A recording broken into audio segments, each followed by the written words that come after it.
Hərbi cinayətlərdə ittiham olunan separatçılar üzərində məhkəmə prosesi davam edir.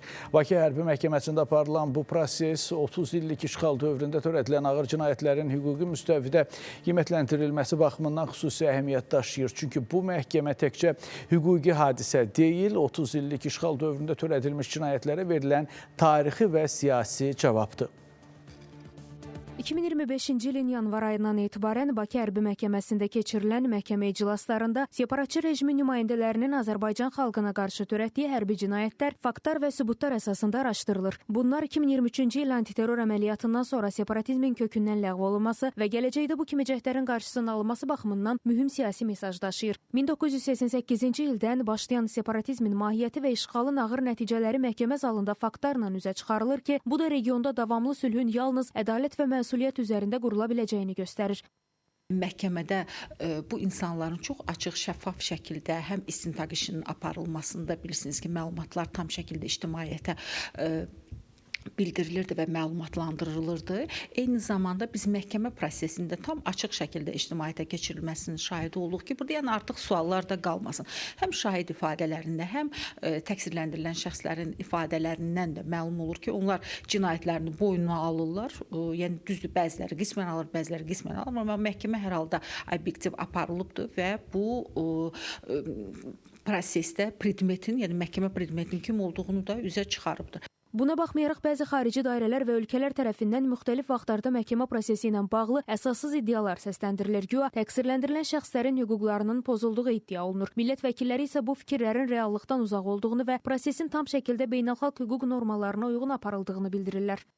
Azərbaycana qarşı qarayaxma kampaniyasını aparan və Bakıda ağır cinayətlər törətməkdə ittiham olunan şəxsləri müdafiə edənlər unutmasınlar ki, bu şəxslər təkcə Azərbaycan xalqına deyil, beynəlxalq hüquqda ən ağır cinayətləri törətməkdə ittiham olunurlar.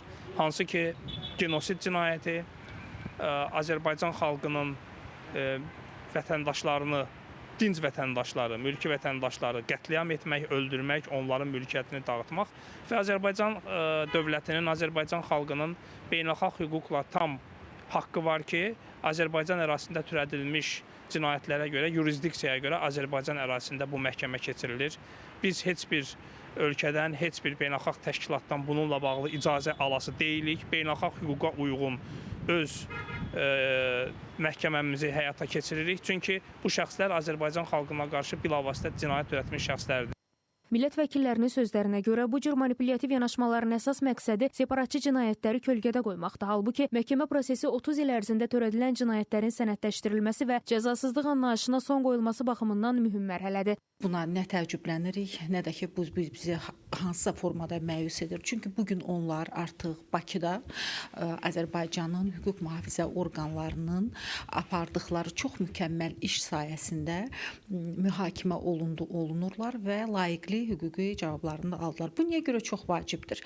Biz bugün bütün dünyada radikal separatizmin hansı faciəvi nəticələrə gəlib apardığını qeyd edirik və bugün dünyada gedən ümumilikdə qanlı hadisələrin kökündə də yəni bir sıra hallarda məhz terror, separatizm və ümumilikdə cinayətkarlıq əməllərinin təbii ki olmasıdır. Qeyd edək ki, bu məhkəmə prosesi yalnız keçmişin hesablaşması deyil, eyni zamanda gələcəyə verilən açıq mesajdır. 2023-cü il antiterror əməliyyatından sonra separatizmin kökü kəsilib və bugün həmin cinayətlərə hüquqi qiymət verilir. Bu isə regionda davamlı sülhün yalnız ədalət və məsuliyyət prinsipləri üzərində qurula biləcəyini bir daha təsdiqləyir. Fidan Səfər, Məhəmməd Həsənzadə, Spice xəbər.